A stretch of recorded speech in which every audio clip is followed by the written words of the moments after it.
with Previous Home and Tree Services, and today what I want to teach you is what to do with your ropes. What is this? You know, this is a stable braid. This is real common, 9/16, and we use this in the industry.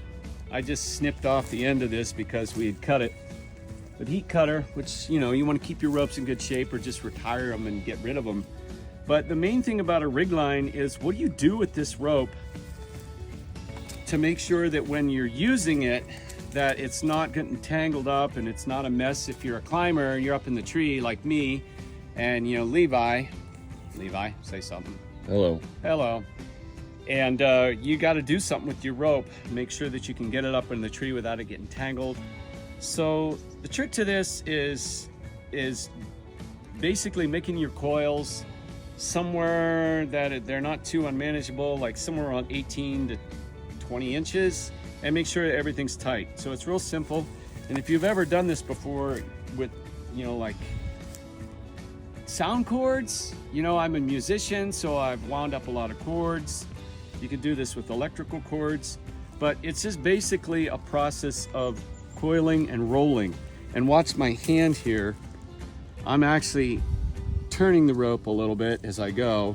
And then this kind of shaking action, that's giving you a little bit of room so you don't have to keep just coiling.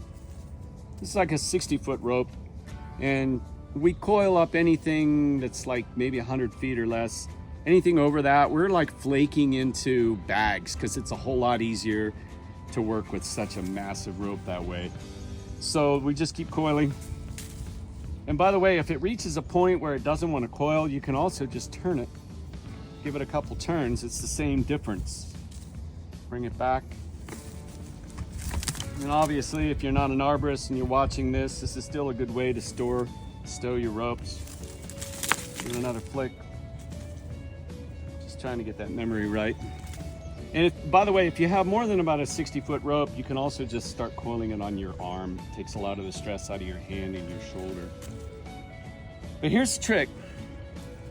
I usually come down to somewhere around maybe 5 or 6 feet. Your first wrap, make it tight.